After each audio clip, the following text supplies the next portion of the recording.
What's up you guys, this is Chris Rukov for Hand of the Week. Today we're gonna see some hands that I do not want you to send me.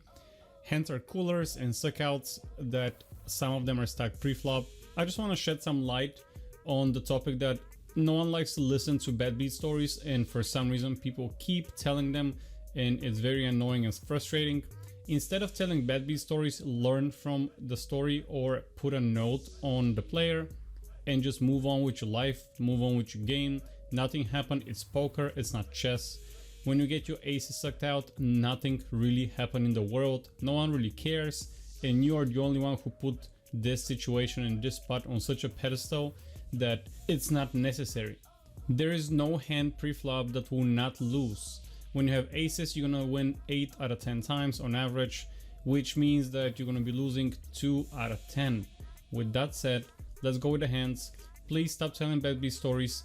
Please, things happen. Sometimes in a split pot you end up losing, as we saw into 1 million for one drop.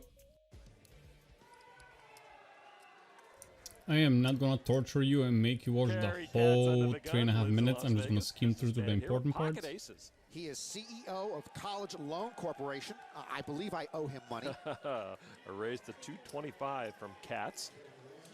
Pull it over to Rick Solomon, who gives up 6 tray in the small blind. Seaver folds. Big blind is Connor Drynan, also with aces.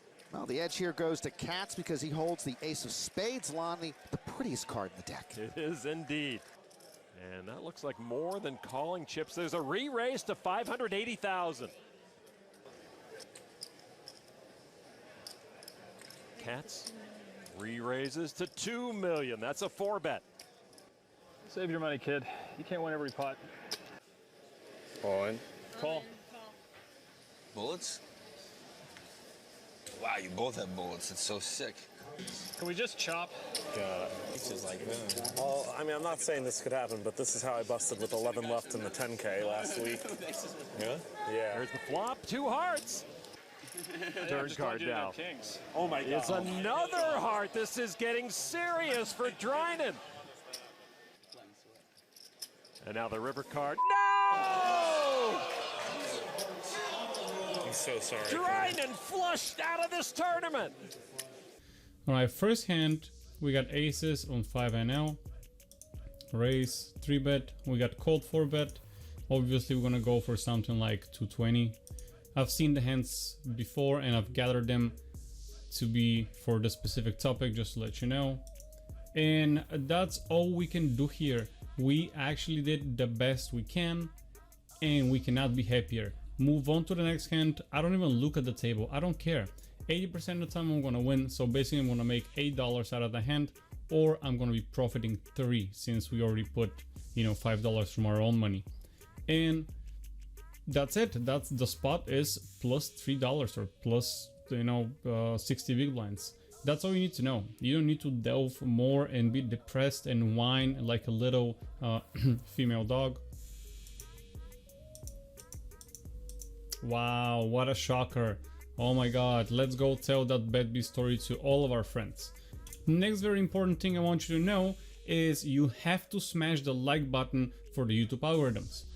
Next hand we have aces again. We got a bunch of limpers. We want to make it 30 or 40, whatever the player decided to do. It's fine. And we're going to see a flop. On a king deuce board, total rainbow, what are we basically expecting here? Who's going to have a deuce? Or what deuce are they going to have? Deuce 3? Not very likely somebody to limp deuce 3. Ace deuce? I mean, we got 2 aces. There's 2 deuces down here. I mean, there's 2 deuces and 1 ace available, so that makes it 2 combinations. It is so rare.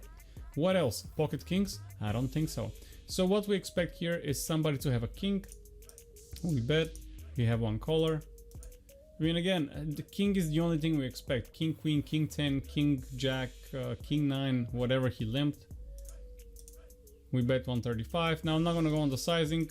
It's a little bit bigger here, I think, because he's not going to have much. Unless you have a king, he's not going to call us. So the sizing, I would pick something lower, like 49 cents, half a pot. I know that I preach betting 2/3 of the pot, but in this case, and luckily, this player did bet whatever I was preaching. But in this specific board texture, they not gonna have much. No one's gonna have a deuce into majority of the time, and they gonna have a king some of the time. And for the rest of the situations, they're gonna have nothing and just gonna be folding. So I'm just gonna kind of, here the bet sizing is also on the bigger side that I want to see, but whatever. After he ships all in, that tells me that he's gonna have a king with a flush draw or something along those lines. Unfortunately, this hand has been sent to me. Does the player actually have ace deuce? And okay, man, it's a suck out. I mean, you don't he had 2 combos of this ace deuce. There's not much combos of ace deuce. So with that said, why do you even bother sending and telling that bet beat story? Yes, you did play it right. The aces, there's no folding on the aces. Considering the the read that we made, there's not many deuces and not many ace deuce. The only thing here is king. Next hand. Please keep in mind, those are the hands that you should not send me because they are, look at this one. Okay, so what is here to evaluate? Yes, we do stack ace king versus the button. It is a very easy situation. Oh, you send it because he had an ace king and he ended up winning a chop pot. Wow, I have never ever seen that happening before. Also, we feel so sad about you. Ace 10, let's see what we have here. 5 5, I mean 10 10 5. That's maybe a little bit more interesting spot. It is a suck out, but it's again, think about this. So far, what do we have? What beats us? Set of kings, set of fives. I mean, let's see the pre-flop action. We got open, call. So he can have fives, he can have 10x, he can have now for the king, sorry, I rushed for the river. If he has jacks plus, he should be betting here, not checking. The only time he's going to be checking, I think, if he has pocket fives. Maybe sometimes when he has a 10 he's going to be checking, but there's a flush draw we need to protect. So I don't think he's going to have jacks plus. Again, kings will not be into his range so far, I mean thus far, because like we said, he's not going to be checking on the flop. Why would he with overpair? There's a point to be made. Why would he be checking? Yes, because this board does not hit us much, so he wants to check so he can catch up. So let's put some combos of jacks plus. Cool.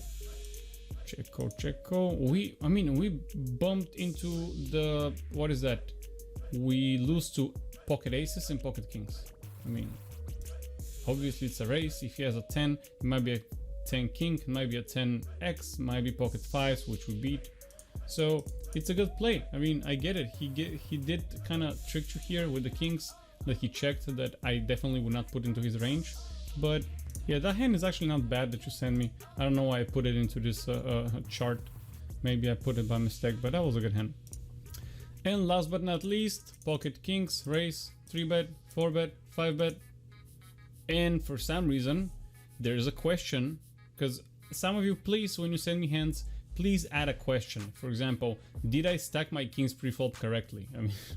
I mean, obviously we stack aces and kings pre-flop without any doubt.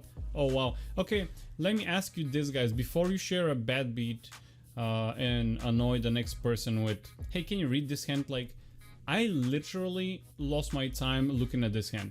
Obviously it is a stack off. There is no need for you to ask me or to ask anyone. It's pocket kings. What is the question that can be here? Why is he so stupid to have pocket trays? I don't know. I mean, you should be happy that he doesn't have pocket aces.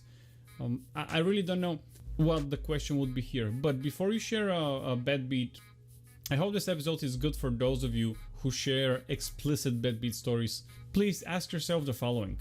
If I have won the hand, would I be telling that story? Because sometimes we win a hand, actually quite a lot of times when I do a hand review with my students, we see that he won the hand, but I'm telling him, no, I would never call here. Yes, I see that you won, I'm just not gonna do it. Now this guy I read well, but luckily you won the hand, but I would not, Call it. All right, let's go. So as you can see, just because you won the hand doesn't mean it's properly played, or doesn't mean that I like the way you played it, according to, you know, with my students, what we talk about. So thank you very much for watching, guys. I hope you got something out of this video. Please stop saying bad beat stories, and please continue educating yourself for your success into the game that we all love. If you enjoyed this content, please give it a thumbs up and a subscribe. I'll see you in the next video. Keep sending the hands, stay safe, and good luck.